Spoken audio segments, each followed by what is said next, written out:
Selamat pagi Pak Rizwan, selamat pagi teman-teman. Perkenalkan nama saya Afrilia Indasari.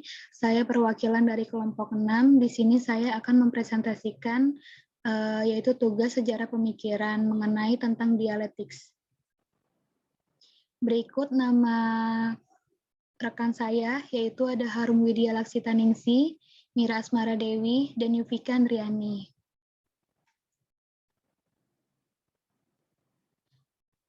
Dialektika Hegel.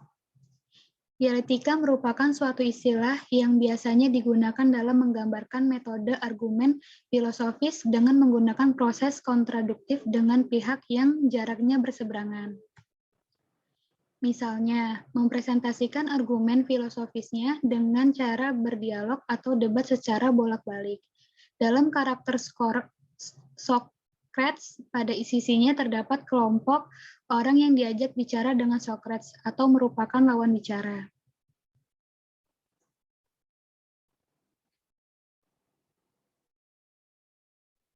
Deskripsi Hegel tentang metode dialektikanya.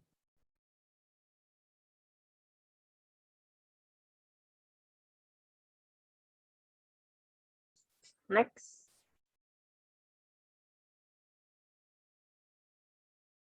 Berdasarkan penjelasan Hegel secara umum tentang metode dialektiksnya di bagian 1 pada Encyclopedia of Philosophical Science-nya yang sering disebut dengan ensiklopedia logik, menurut Hegel bentuk atau penyajiannya logika memiliki 3 sisi atau momen. Momen sisi logika. Momen yang pertama yaitu disebut dengan momen pemahaman, yaitu berarti kepastian. Konsep momen ini didefinisikan bahwa bentuknya stabil. Momen kedua yaitu momen dialektis atau rasional negatif. Adalah momen ketidakstabilan, yaitu penentuan yang ada ketika munculnya pemahaman serta penentuan yang telah muncul kebalikannya akan beralih.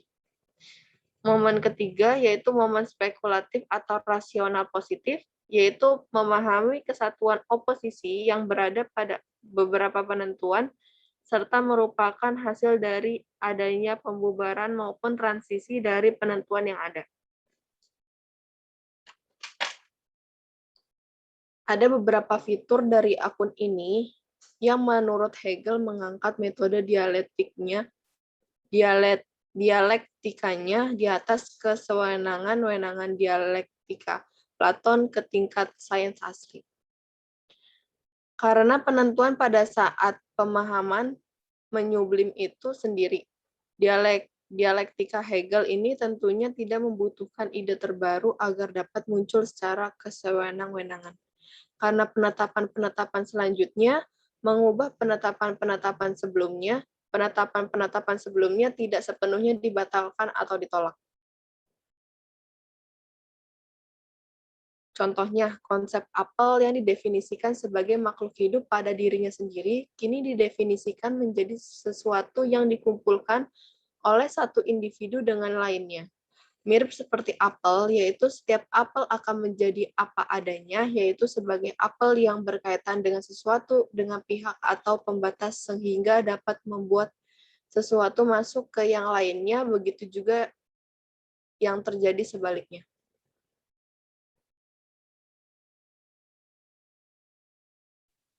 Konsep apel sebagai wujud yang digunakan untuk diri sendiri, sehingga konsep ini dapat mendefinisikan dirinya sendiri.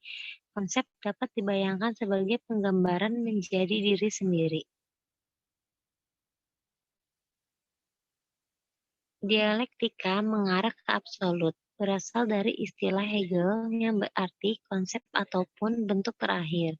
Konsep mutlak tidak memiliki kondisi karena penentuannya mengandung seluruh konsep maupun bentuk lainnya yang berkembang sebelumnya, melalui proses dialektika yang digunakan pada materi pelajaran.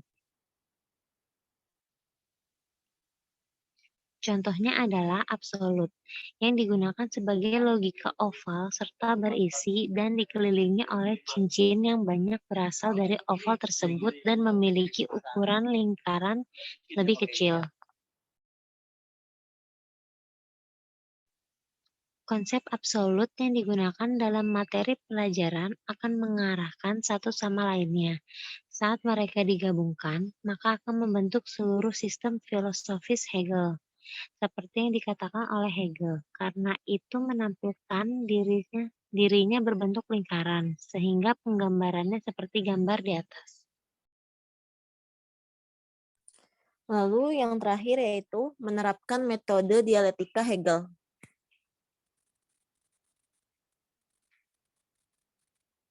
Next. Hegel menggambarkan metode dialektika dengan cara menerapkan pada argumennya. Contohnya seperti menggunakan buku untuk mengilustrasikan konsep Hegel tentang Auteben, yang artinya menjadi sublate.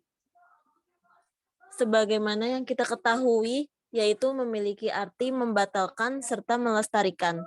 Kemudian Hegel menyatakan konsep sebagai sublet sehingga konsep tidak ada lagi. Hegel memiliki motivasi dalam menggunakan dialektiksnya, yaitu dengan cara memeriksa proyek yang telah ditetapkannya yang digunakan untuk dirinya sendiri, khususnya dalam kaitannya bersama karya David Hume dan Immanuel Kant, di mana Hume menentang apa yang telah dianggap sebagai tentang bagaimana cara kita mempunyai pengetahuan ilmiah.